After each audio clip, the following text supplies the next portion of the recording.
Pradeep Joshi channel को subscribe करना बिल्कुल फ्री है। सब्सक्राइब करें और इस बेल आइकन को दबाएं हमारे नए वीडियोस सबसे पहले देखने के लिए।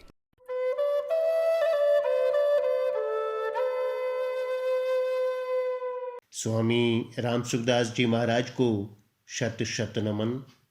आज का विषय है तत्काल उद्धार कैसे हो। महाराज जी के शब्दों में, जल्दी से जल्दी उद्धार कैसे हो, हमारा उद्धार हो जाए, यह एक ही लालसा हो जाए तो तत्काल उद्धार हो जाएगा।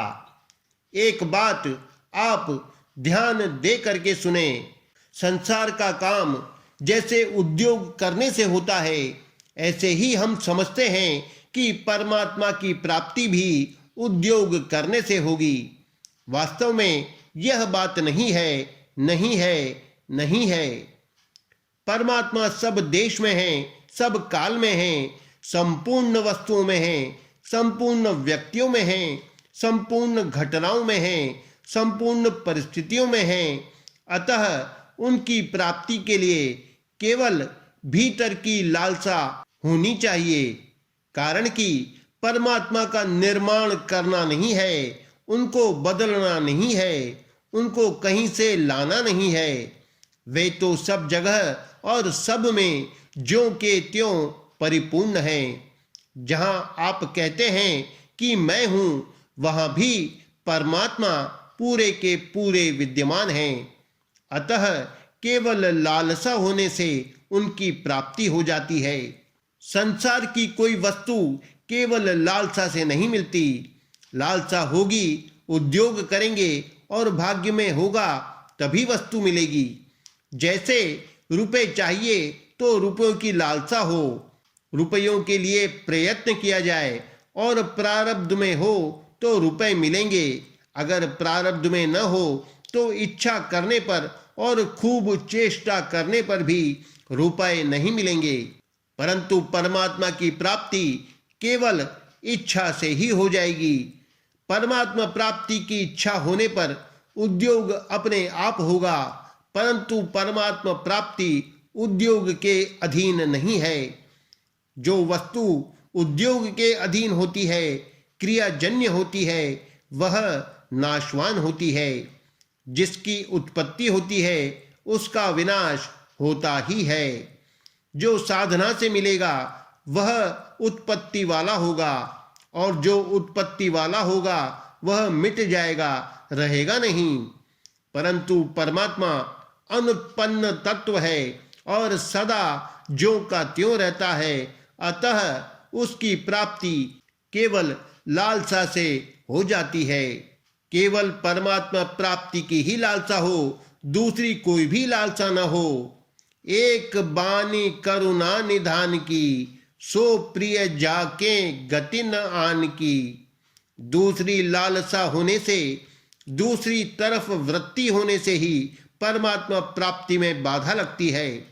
अतः दूसरी लालसा न हो तो परमात्मा प्राप्ति में बाधा है ही नहीं, देरी है ही नहीं, दूरी है ही नहीं।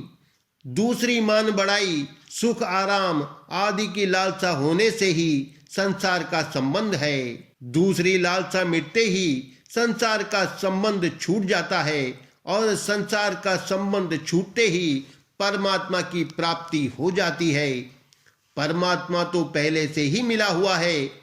अन्य की जो इच्छा है, चाहना है, वासना है, उसी से संसार के साथ संबंध जुड़ा हुआ है। संसार से संबंध जुड़ने के कारण परमात्मा का अनुभव नहीं हो रहा है। संसार की इच्छा करके, उद्योग करके कुछ नहीं पा सकोगे, केवल धोखा मिलेगा। परमात्मा प्राप्ति से वंचित रह जाओगे, इसके सिवाय और कुछ लाभ नहीं होगा। समय खाली चला जाएगा, मनुष्य शरीर व्यर्थ चला जाएगा और मिलेगा कुछ नहीं, क्योंकि संसार का अभाव है।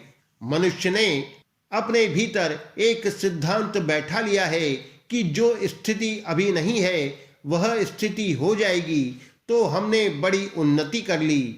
यह महान दोष की बात है। पहले धन नहीं था, अब धन हो गया तो वह समझता है कि बड़ा भारी काम कर लिया। लोग भी कहते हैं कि पहले साधारण आदमी था, अब लखपति करोड़पति बन गया तो बड़ा भारी काम कर लिया। यह मूर्ख था, अब पंडित बन गया तो बड़ा भारी काम कर लिया। इसको पहले कोई जानता नहीं था, अब संसार में इसकी बड़ी प्रसिद्धि हो गई तो बड़ा भारी काम कर लिया। इसका आदर कोई नहीं करता था, सब ठुकराते थे, अब इसका आदर हो गया तो बड़ा काम कर लिया। वास्तव में कुछ नहीं किया है, धूल के 2 दाने जितना भी काम नहीं किया है। जो स्थिति पहले नहीं थी वह स्थिति अब हो भी जाए तो अंत में वह नहीं रहेगी। जो पहले भी नहीं थी और पीछे भी नहीं रहेगी, उसको प्राप्त करना कोई बहादुरी नहीं है। जो सब देश काल आदि में मौजूद है, उस परमात्मा को प्राप्त करना ही बहादुरी है। वह परमात्मा सदा है ही रहेगा, वह नहीं कभी हो ही नहीं सकता। आपकी स्थिति परमात्मा में है, संसार में आपकी स्थिति है ही नहीं। आपकी स्थिति तो अटल है और संसार आपके सामने बदलता है। संसार में आपकी स्थिति है ही कहाँ। बालकपन बदला, जवानी बदली, वृद्धावस्था बदली, रोग अवस्था बदली, निरोग अवस्था बदली, धनवत्ता बदली, निर्धनता बदली। ये सब बदलते रहे पर आप वे के वे ही रहे। संसार आपके साथ कभी रह ही नहीं सकता और आप संसार के साथ कभी रह ही नहीं सकते।